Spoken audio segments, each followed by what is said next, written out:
All just a female idol showing off her oshi, supporting her oshi. Do you vote every episode? Yeah, I did. Okay, you're voting. Okay. Wow, you're working so hard. You are so perfect. How do you even exist? And she will see from the distance you are there. I cannot date with you, but that's much, much better. Hey, podcast kittens, it's Cathy Cat And Ladybeard coming at you in another lip-lengthening installment of Cat with Meow. We're talking like this because we're talking about idol stuff again. Hey, well, actually, last time we talked about idol culture in Japan, episode 7 is quite a time ago, and there have been updates now to the idol industry, changes and new trends to the idol industry. Thanks to our idol professional Shiori here, we're gonna learn a lot about them today. Yeah, so Idol Industry 2025, here we go. Nice update because things have been a-changing. They've been evolving in Japan. So episode 7, if you tune back for that one, is maybe to give you the ground knowledge. We're building on top of that. Also, we have talked about Kaigai idols, so idols from abroad. Episode 102 and 103 with Paida. And episode 121 and 122 with Marmalade. All right. Yes, and this time we're going to go into new trends. So, but we actually never talked about the basic history of how this all started. This whole idol malarkey. So let's hit it, Cathy Cat. Overview of the idol history. Talk us through it. It's the 1970s. And they're stars like Momoe Yamaguchi. They're embodying the pure and innocent image that is so known for idols. Delightful. Delightful. Then we go to the 80s. 1980, we had Seiko Masuda. She revolutionized the industry with her cute yet independent persona. All right. Well, she sounds like a modern woman, doesn't she? Cute, a modern yet woman in the 80s. Cute. We're skipping another 10 years into the future. 1990s brought a boom of idol groups like SMAP. They're men. And Morning Musume. They're women. Expanding the fan engagement through multimedia. Yep. Morning Musume. Very interesting situation. Yep, that's right. Yeah. We jump 10 years further. In the 2000s, AKB48 introduced the idols you can meet concept, reshaping fan idol relationships, because up until then it was kind of like, very, very distant kind of relationships. So suddenly you can actually meet your idols. That's exactly right. And that was a whole new side of things opened up when there was the personalization of this relationship between the fan and the artist, which evolved. Changed a lot. It changed massively. It changed a lot. So then we had the rise of the Aidoru Sengoku Jidai and the influence of AKB48 and Momo Irokuroba Zeto in that. So Sengoku Jidai more is like an idol war state period. Warring states. People were kind of idols. It's such a boom. Idol industry became such a market and such a boom that it was almost like a fight. That's why it's compared to Sengoku Jidai That's exactly in history, right. where lots of fighting. Intense competition amongst idol groups started. So that was in the 2010s. The whole idol thing's actually very competitive within the group about who's the most popular member, and then between the other groups who's most popular. It's constant competition with you, with the other people, with who stands in the center, and then with all the other groups. Yeah, and it's hard. relentless as well. Like the pressure does not ever relent. Yeah, it's the more I learn about it, the more hard work I notice it is. It's not just flowers and singing songs. It's one of the reasons why so many of the girls, they do a short period and then they say wowzers and they tap out. It's a tough industry to live in. It's hard work, man. AKB48 revolutionized the idol industry with their concepts. They have some very smart concepts, let's be honest, also for money making, but also very for good business. Supporting members. So brilliant business. Fans can vote for the favorite member in the annual Senbatsu election, creating a sense of ownership and investment. And then, at the times, what they did, they probably still do it. If you buy a CD, you get a little coupon in it. With that coupon, you get something. So either you can vote for your favorite, or you can maybe have a handshake event and shake their hand for longer. That's right. So, strengthening emotional connections. And then they also have theater-based performances and Akihabara to make it more accessible and, intimate fan experience. So they're not just these creatures very far away, just on TV. You have the chance to meet them, so you feel more emotionally involved in supporting them. That also led to the problem that some people would buy like piles and piles of CDs, and they're probably still doing it, piles and piles of CDs to then vote for their favorite idol or to have more handshake time, which then changed the music industry because for that time, pretty much in any music program, AKB would be at the top of the charts because people stopped buying at that point in time CDs, but the fans were buying out so many CDs that AKB landed in the top rankings for several years in a row because of that strong fan engagement. Yep, to get those handshake tickets, yep. That led to some people who are not into idols to get like a sort of idol fatigue of like, why are they there again? But the CDs were sold, so... It's like superhero films over the past 10 years, you know? It's just, you can't avoid them. But they were selling all these CDs and then also smart internally, business concept. Very smart business, internally within the groups, when the groups would have the election to see which girls were the most popular and got voted in the most, and those girls got put to the front of the group, then like one girl who wasn't particularly popular or famous would have one super fan who would just purchase thousands of CDs to get the voting ticket to vote for her. Wow. And they get this girl who no one was a massive fan of and put her to the front of the group. And then she might actually accumulate more fans just because she is already, quite at the front. Yeah. Well, AKB48, the number says that there are 48 girls in the group. So if you're somewhere at the back, it's really hard to also accumulate that fan support. Yeah, how do you differentiate yourself from everyone else, right? It's tough. It's very tough. Very, very competitive again. So this model, though, inspired numerous regional and international sister groups, such as NMB48 in Osaka, HKT48 in Fukuoka, and even JKT48 in Jakarta. Yeah, went international. So the Indonesians, they had JKT48. There was Shanghai 48 at one point. All these countries, I think there was a Manila 48 or so. All these other countries started getting their 48s. Yeah, so it is a smart concept. We also then had Momoiro Kuroba Z. Yep. This was a remarkable group. Yeah, I remember them the most because they kind of like did the Sailor Moon song for when they restarted the Sailor Moon series. And since they kind of also dressed in member colors, that was kind of like that it really brought me to idols have member colors, and then you support your idol with the color. I think they were, in my opinion, at least the ones who really laid down the principle of there is a member color, I am in charge of that, which I haven't seen so much before. I don't think they were the first, but definitely they were the ones who really pushed that system the most. Yeah, it was. I got to tell you, let me get slightly personal for a second. It was an odd thing when I got to Japan, especially since my background's in heavy metal, when you're getting asked these questions like, what are your member color? And these it seemed to be such a rigid way of thinking about things. Sorry. And I was kind of with this attitude of, yeah, but man, rock and roll, no rules. Why are we having to make these, you know what I'm saying? It was so odd to me that we had to fit into these brackets and there was no blurring of lines allowed and the rules just had to be followed. And I was like, are we here for a good time? Why are we following rules? You know what I'm saying? But no, it's all about this. It's the system. Yeah, I think they brought that color thing, but makes it probably easier to distinguish between them. I think the benefit of it is you have now pen lights, and even if you're right at the back of the show, you can have that one pen light that is white, and it supports the person whose member color is white, and she will see from the distance you are there. I think it's good for the performer and also good for the fan to have that connection in the audience. Good for the performer unless you're not popular, in which case it's soul destroying. But I guess it's kind of like an extension of sports teams, isn't it? Everyone goes to the sports wearing their team's team jersey. Colors, so it's the same thing, really. It's team building, Yeah. So coming back to Momoiro Kuroba Z, so they emerged as a unique competitor because they had high energy, theatrical performances, they blended with music, comedy, and storytelling. So that comes in. They also had distinctive costumes and personas that appealed to a broad demographic from children to older fans. It was not just aimed at the otaku boys, it was pretty much aimed at everyone. And it was also smart. I think one of the strategies was to bring that Sailor Moon together. So they brought in audience and fans from that. That's how I found out about it. Oh, really? Is that right?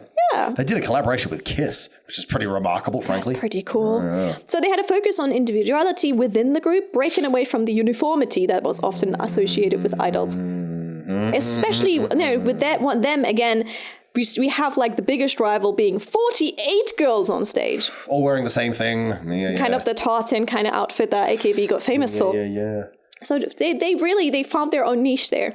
yeah, they did a great job. Good for them. Good for them. And during that idol boom and fighting period, Gave rise to the underground. the underground, the Chika Idoru. Big idols, underground idols. Underground idols. Now, these idols perform in smaller venues, so like live houses and clubs. They're targeting more niche audiences, and a lot of this stuff is kind of DIY. So they have lower production budgets. They might not even have an agency. So they're coming in there with raw talent, authenticity, close fan interactions. They might just bring their own friends. I've been to a Chika Idol one where it's literally just two girls on stage that just had a conversation, and in between went la la la, and their friends were there and having a good time with them. So that's like very different. Fans of underground idols appreciate the grassroots, the DIY nature of their success stories, and again, you feel so much closer because they might come down from stage and have a chat with you, but you want to support them, so they're not like majorly produced. Chica idols or underground idols were like the punk of idols. You know what I mean? But no, they're also getting, some of them are getting very, very good, and some of them are just like going like, you know what, that was fun, but it's not my thing. It's like garage bands. Some of them, you know, they build up and then they do well, and others, you know, play at the pub a couple of times and then say nuts to this, you know. Yeah. Good comparison. Yeah. So, the fall of Akimoto Yasushi's idol groups and the rise of new trends. This is the gentleman that put together AKB48. You know, genius from a business standpoint. Yeah, business Absolute genius. Things went great for a while. I mean, we've already, like, there has been an AKB fatigue in Japan a little bit because they were just so many years in every show and all the time. 15 years or something now, right? So also, an oversaturation of the market with multiple sister groups and a repetitive format and kind of, you know, same as what's said to be repetitive format.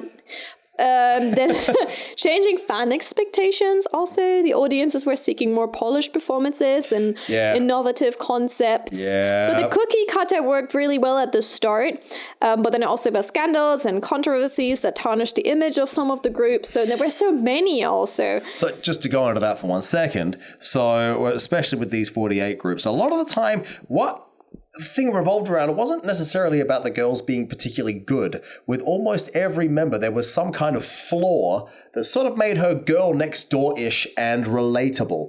And this way, the whole kind of emotional thing, the hook for all of this is you're supporting your idol so she can try really hard and improve. So if she's already awesome, she's got no way to improve, right? So she has to start low so she can get better. So this was the whole emotional hook involved in the whole thing. But now here's the problem. Now K-pop turns up, and K-pop's all perfect humans. All of them just, they've been in talent school since they were 5 years old or something, and they just dedicated their lives to it. So they turn out, and their shows are douche. So now suddenly you have these girls with giant ears or something who people are supporting because, hopefully she can fix her ears or something. You know, it goes all strange and whatnot. So you see the competition will create a different dynamic amongst the fan base, and expectations would change. Yeah, I think the way I tried to explain it before, it was like, you know, when you have girl groups or boy groups, like old school girl groups and boy groups, they're perfect people. They're very highly production valued. That was kind of in the Western world, I think. Well, Japan had idols of kind of supporting the girl next door. You know, maybe she has a little bit crooked teeth. Maybe she has, you know, like, but she is real. Like, she feels real. But then you suddenly flood the market with 48 girls and like more and more and more and more and more of them. So it kind of like shifted, I think, already like fan expectations. I did like the approachability of Japanese idols because they weren't perfect, but now we're actually getting into the era of perfect thanks to K-pop, because let's be honest, they're perfect. And I just want to throw this out there as well. Also, I think because of the rise of social media, because now literally every person on earth, you know, most people aren't perfect. So now you can have just girls dancing in their bedroom and they're in the exact same media being compared back to back with these girls from professional groups, right? So therefore, you know, if you don't have to be perfect to be in the professional group, well, I mean, most people aren't perfect. And now you're competing on the exact same playing field. So being imperfect doesn't really work in the same way anymore, does it? I think because the K-pop idols are so perfect in looks, in style, in ability, also like skill, physical discipline. looking, discipline, and just how the dances are spot on down, and the singing. Let's be honest, some Japanese idol groups, there would be 1 or 2 girls in there who can't sing that well, but you want to support her because you know she's been taking those lessons and she wants to get better. It's a very emotional support. Well, now we have the perfect girls who are already perfect that you just go, wow, you're like a whole different human, right? It's a different type of support I see here. What do you think about that? Yeah, I would 100% agree with that. Yeah, and it's, for me personally, getting used to this, the girls are not very good thing was very hard for me when I first got to Japan, to be honest, because especially when you go through acting school and everything, and you know that you're entering a business which is just so competitive, and it's like 99% unemployment rate. You don't have time to faff around with, oh, I'm not very good, but I might get better. It's you turn up for your audition, you do the best job you can, otherwise you're just not employed, right? So it was a strange thing to me when I got here to see all this, these girls who aren't very good, but we have to support them to strive to get better. And I was like, why? Like, can't they do that in the rehearsal room? Because do we pay money for a ticket to see a show that's good, you know? I think that's maybe why also the young age of idols in Japan is different, because some of them start so young that it's like you kind of have to forgive them for not being perfect, right? Of course. They're kind of a diamond, like not like, what is the word for it? Not really... not fully sculpted yet. Yeah, not fully sculpted. Yeah, that potential. I think you see potential in them, and that's why you want to support them. Yeah, totally. And in the Western world, they would be in, high school drama club being sculpted. Whereas here, they're actually on stage and actually doing it at a professional level during those years, right?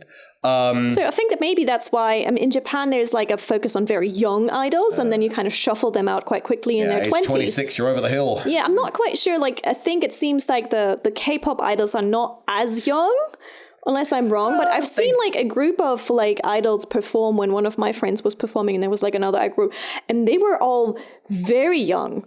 And I was just like, no, Japanese. And they were very young. And I was like, okay, like, kudos to your family for like supporting that, because, it's a lot of time out of your study schedule, for example, to just say one of the problems. But I think that's probably a reason why you forgive them for not being perfect yet. Sure. Yeah, 100%. Yeah, 100%. However, times are changing, and now perfection is back in vogue. Oh, yeah, it's back in vogue. Perfection is back in vogue. So rigorous training, talent, competition coming in from the K-Idols program, showcasing a journey of trainees, allowing fans to witness their growth and root for their favorites. And the format also appeals to younger audience accustomed to K-pop's high production values and storytelling. So we have a pro here who's been watching some of those shows. The audition shows, Shiori! Yeah, so Shiori, tell us some about those shows. Hello.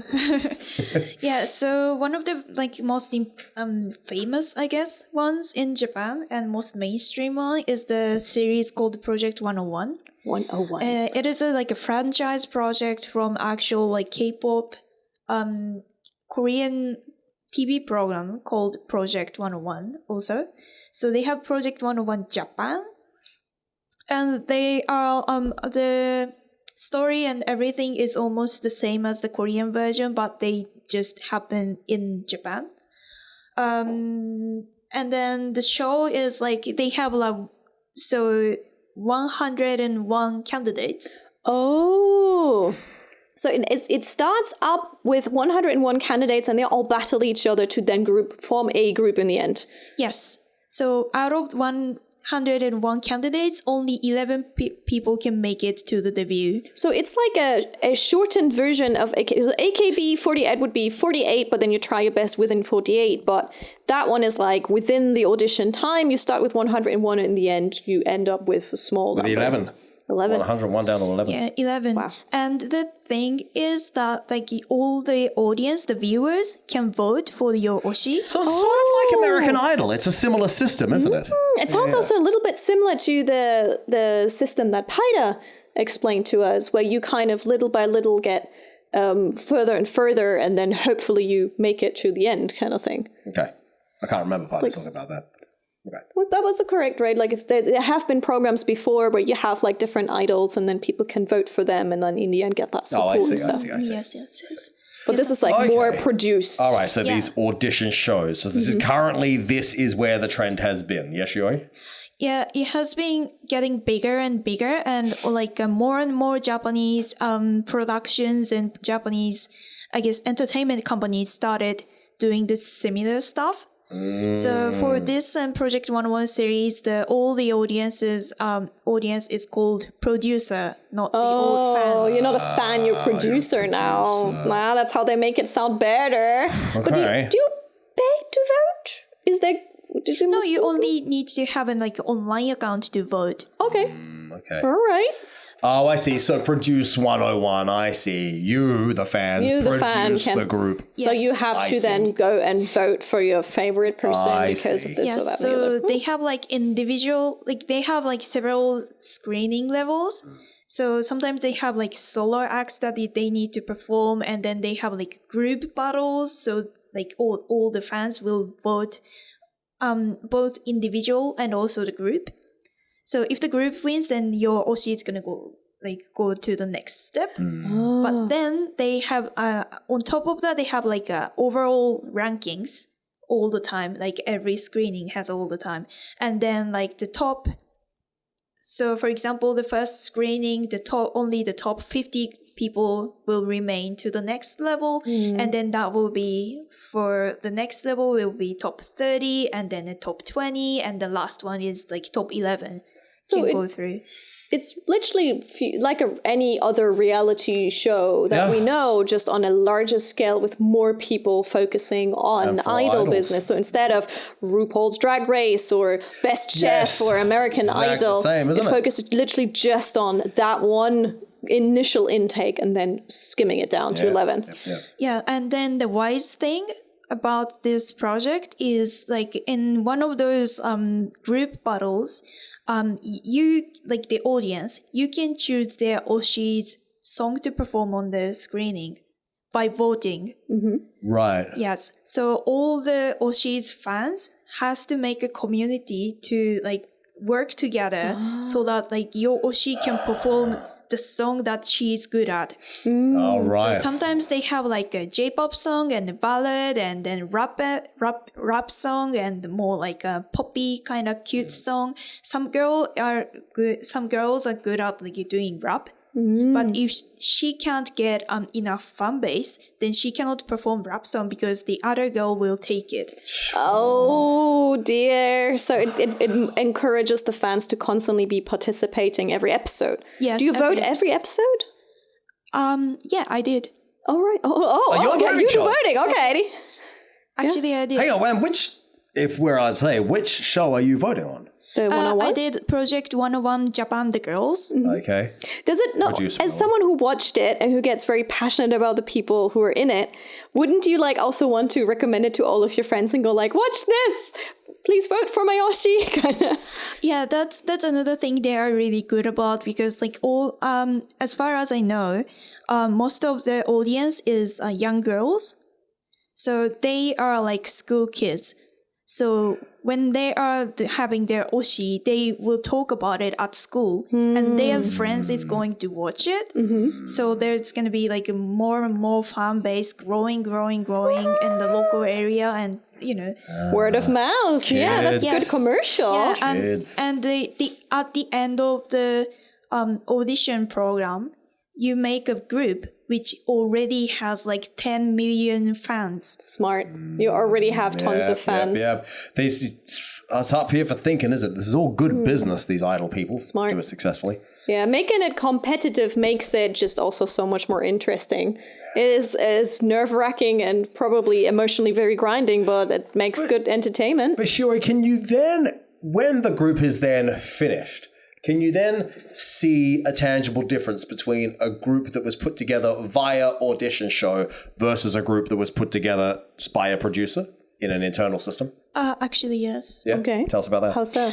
As an artist manager here, I can see what group has to look like as a brand manager's perspective. So demographics, like for example, if we want 5 girls, one of them has to be good at rap, one of them has to be good at dancing, and one of them has to be good at singing or something like that, right? Fans don't think that way, so they push their oshis no matter what. So if you say like you want to make a group which will be singing cute pop song, but your fan but the fans are really getting like pushing a like really cool rapper girl, then she doesn't fit in the concept of the group, but still she wins.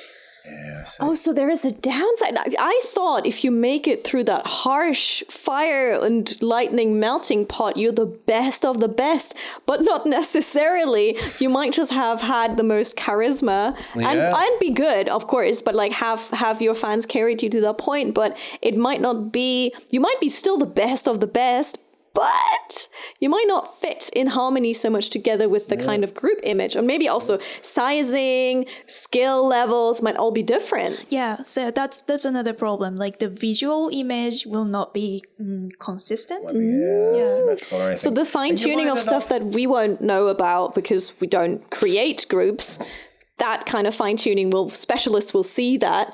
But as fans, it will be like, yeah, it's great. All my favorites are together in one place, but they might not work together that well. It's like having a movie with every role played by Brad Pitt. Like, why would you have Brad Pitt playing the bus driver and also the school teacher and also the old man and also the teenager? It makes no sense, right?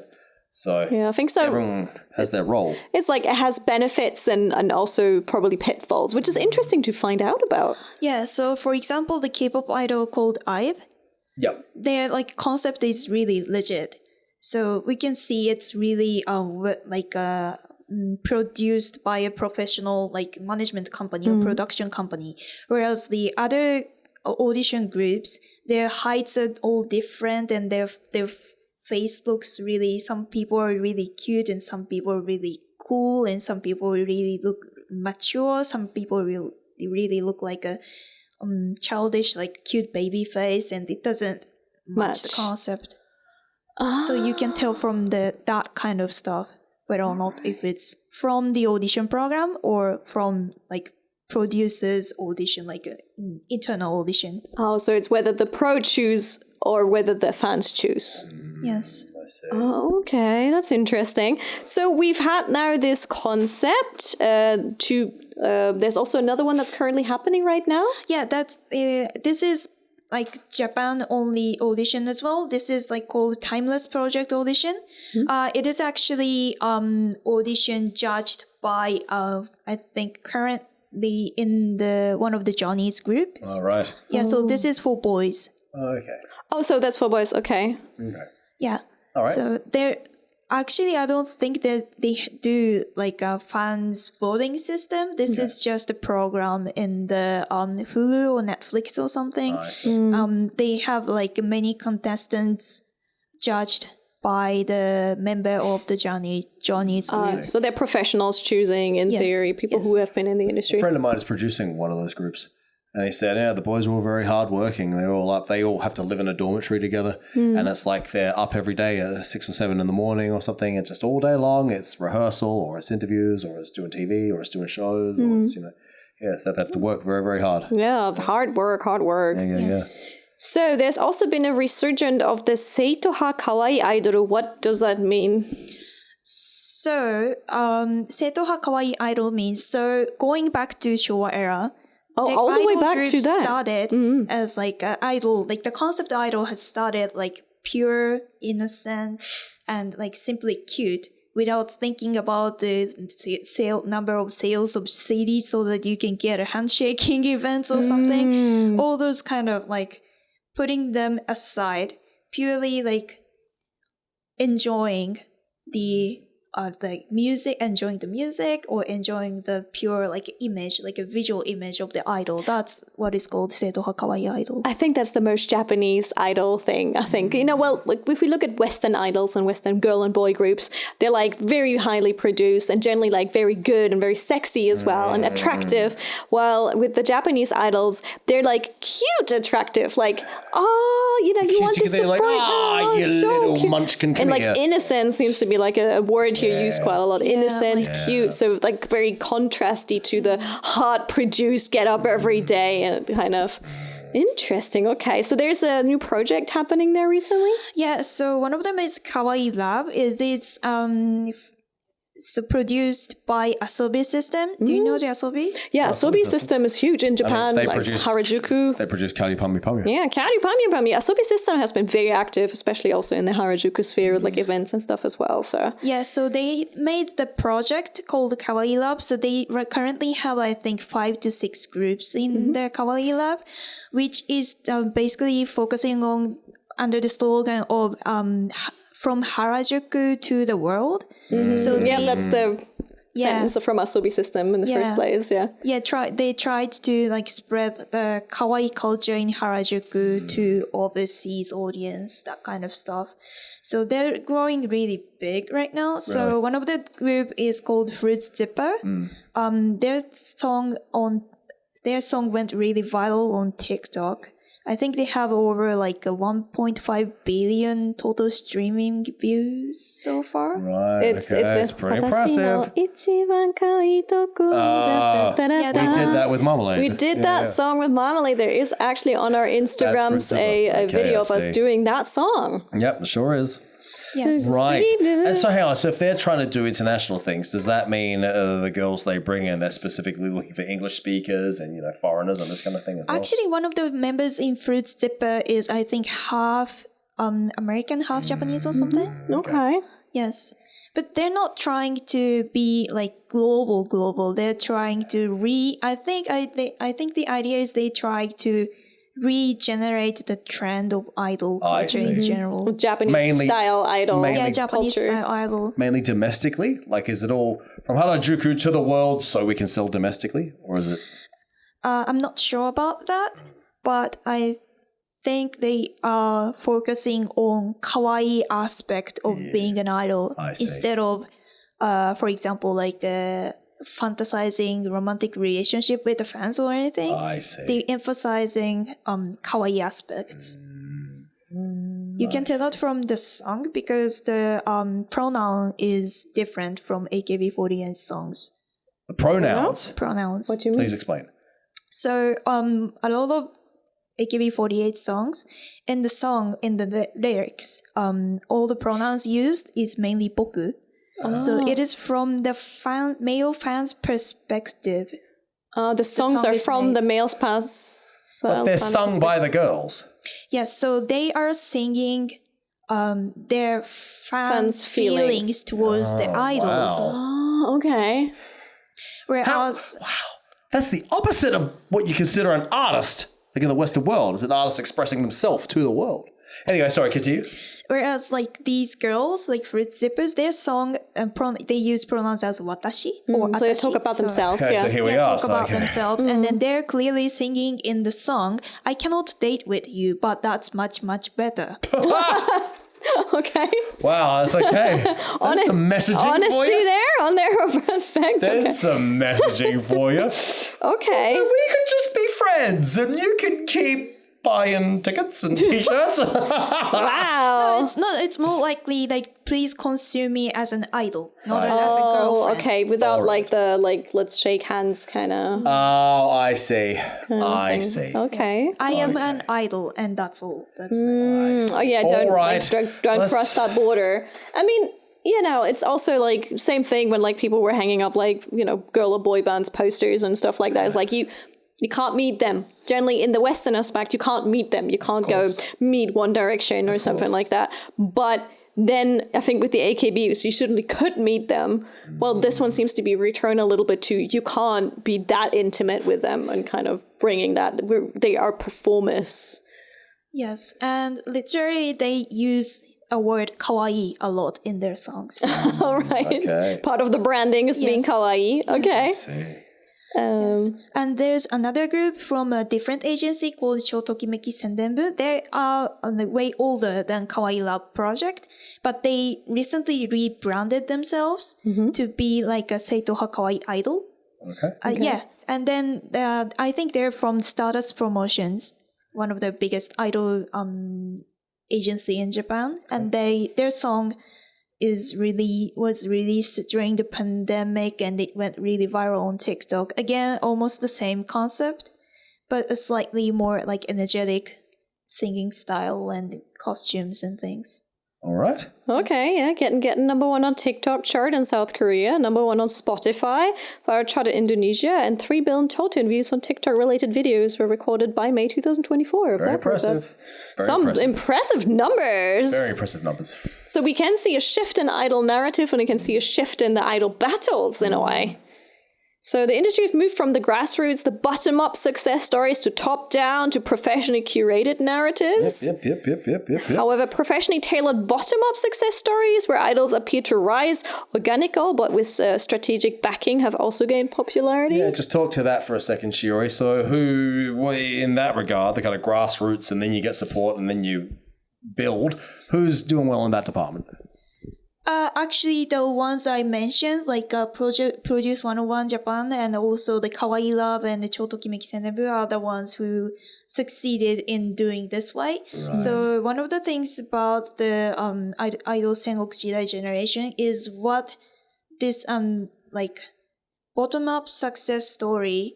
One of the like most thing that Momoiro Clover Z was doing really great job about is they made the story in terms of like kind of American dream like. So you started out from the like a tiny venue with 5 people watching you to the really Budokan size of mainstream idol. That success story really flied really well with Momoiro Clover Z's success. So that's why all the Chika idol groups started following that kind of pattern. Following that kind of pattern. So you can start it as an like totally amateur, but if you keep ganbarimashing, and then you can be famous. Try your best. Yeah, that's the storyline where, which all the fans and also all the Chika idols were like working hard with, but it doesn't fly well now because I have to be really critical about this, but because of the AKB48, they were doing lip syncing on the stage. They were doing lip syncing on TV shows. People noticed that. And another thing is like some of the 48 members actually tried to be a K-pop idols, and they were criticized by the producer of K-pop idol groups about their skill set. Because the bar has now been raised. Now people expect a bit more professional, a bit more polished, apparently. So it's not the like work your way up and get better. It's already where you start. Amazing. You have to start at a high point. Be amazing. So authenticity, but also professionalism is now what the fans expect. Yes, that's right. So anything professional, and even if you start out as an amateur, you have to show your talent in front of people and improve and keep working on yourself. Get better. I support high standards. It means, firstly, a rising tide lifts all boats. So everyone has to get better. So we end up with a better quality of work across the board. But also that means the ones who do well really have to be amazing. So it means that merit is rewarded. You kind of like look up to them going like, wow, how are you so perfect? That's, I think, again, with the two sides here. One of them is like, you're so cute. I can see you working hard. You want to get better. I support that. While the other one is like, wow, you're working so hard. You are so perfect. How do you even exist? Kind of like we're having like two ways there to approach the idol culture. Partly also demographically, there's been a shift now. So before it was like male fan dominated. Yeah. But now we have more females. And actually, just today, I've seen a girl with like one of those Ita bags, when you show off the badges of your Oshi. And it was all just a female idol. All just a female idol showing off her Oshi, supporting her Oshi. So there's a growing number of female fans now. I think it's also because of the story, but seeing just how hard they work, it makes you want to support. Yeah, so like I think all the entertainment industry is shifting idols narratives into like the idols you can meet and potentially might be able to date to the idol where everyone wants to be like Yes, to that's be like them, aspirational, yes. And if she works so hard, like I think I interviewed someone actually in Ask Japanese where she just said like, if I see them work really hard, if I see my idol, see how much she's putting up with and how hard she's working, it makes me try harder at my job and not giving up and working hard. That kind of inspiration is definitely there. And it also fosters healthy competition as well. That can't be forgotten. As in, that's where she is. Well, I'm going to work my ass off so I can get to that level. Oh, if she wants to become an idol, yeah. Lots of fans are just happy with just like watching and supporting and then seeing, hey, I see you grow. I see you put in the work. I want to support that because now I feel emotionally involved in that as well, in that journey. Wow. Well, it's been something. So that's where we are. So, Shiro, you got any predictions for the future, for the next 5 to 10 years of Idol? I think this trend will keep growing. I think, and also I hope that more and more people start focusing on their like actual performance skills of the idols. Quality, race. Point something out as well. I think also a lot of this gets influenced by the technologies and the emerging technologies, because now it's just the quality of the phones and the video content you can create just with a phone is already such high quality, even if the subject skill set is not that high, because now we have all these face swaps and deep fakes and all this AI and whatnot. So therefore, I think a certain level of value now gets put onto a live performance. And I think it was in the past 10 years or so, people craved human-to-human connection. But now I think it's becoming more and more like, all right, well, we see perfection on our phones every day at such a high standard. So now, all right, we still want human-to-human. We still want to be in the room and feel the atmosphere shared with the other humans. But amaze me. And I think it's kind of the AI and because everything becoming so amazing on the screen that this is why this is transitioning. I think also because we have now such a huge TikTok short video culture coming from a YouTuber at it, there are so many kids who now grow up with dancing videos. Yes. They started dancing literally just, like, everyone started dancing. All their friends are dancing. Your whole school is dancing. I think dancing has now been put much more into the hands of people that before wasn't there. Literally, you just go down the street here in Tokyo or anywhere else, there will be girls putting their phone down and start dancing. Guys starting dancing. Everyone is dancing right now. So I think because of that, they're going to be great by the time they actually really want to do it professionally. And so the competition gets higher. But you're right. AI comes now in. We have AI dancers already and they look amazing. So I fear for that, what that will mean for entertainers in the future. Because let's be honest, some of those AI dancers look shockingly good already. And this is the weakest it's ever been. It's just going to get better from here onwards. I have a certain perspective that I want to share, and I'm sure the technology will solve and improve this. But I won't say any of the names because I don't want to get in trouble with fan bases. But there was a project that was released a few years ago, which were digital idols. So it was an idol group and they were all CGI generated, right? Sorry. And so when they did their dances, of course, everything's perfectly in sync because you just tell the computer, sync up the four avatars, right? And so watching that, you got these, you watch it and they're all perfect. But you know that they just told computer, make them in sync. Comparatively, when you watch humans on a stage, if they're perfectly in sync, you can feel a different level of impression because you can appreciate that's very difficult to actually achieve in the real world, like the tactile world, I should say. Yeah. And so, that's the end of my thought. I totally agree. And also, like, because people started, like, half performing in front of people, like anyone can be half performer, half normal people. Yes. More and more people can distinguish where to cheat on your performance. Yes, I would agree with that. With your technology or your filters, if you have an experience in dancing and if you see someone dancing, you can tell that that person is actually good or not. And also this bird it's supposed to be this choreography, but she didn't do it because she wants to have a rest or something. So like it was a bit hard to remember all the steps, so you just drop a couple of steps and just do this for a moment. Yes, and then you go back in. All right, yeah. I mean, there's a lot of that because especially now the pressure on everyone is to dance. Like literally just like coaches will just be mental coaches will be dancing because that's the way to get people to look a little bit longer at the screen. So I think there's a whole culture now around idols and dancing that is so much stronger than it was a couple of years ago. So I'm looking forward to seeing where that will evolve into. Yeah, and how interesting that dancing should now play such a major role in culture and society. But then if you think about it, like, humans have always danced a little bit around the fire. I think it's always been in our genes. Just bringing it back out. I agree, but I think it's kind of like in the 90s, you could argue that singing played that role. Because anyone can sort of sing, anyone can la, la, la, la, la, la, la, but then you have professional singers, right? They were idolized as stars.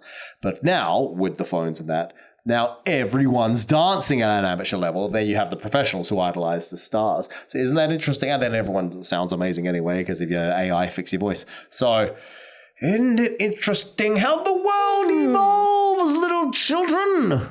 It's gonna be interesting. I have the feeling that you guys have some opinions about this too. Write your opinions. Write them in the comments of the YouTube video. We're curious to find out what you're thinking about this. This has been a thought-stimulating one. Yes.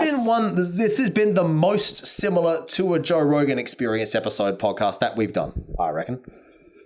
I think I really like the 3-time discussion that we have. Exactly, all three people of us have coming together. Everyone has some different perspectives and ideas. You as an idol, Shiori as an idol, well, creator as such, and me looking at it a little bit from the outside of going like, all right. Also understanding the technology. And understanding and technology and also being in media. So I think all three of us had some really good points to raise here, and I hope you guys have something to put in the chat as well. Don't forget to share this episode with someone. Put it on somewhere on your social media. We will greatly appreciate it.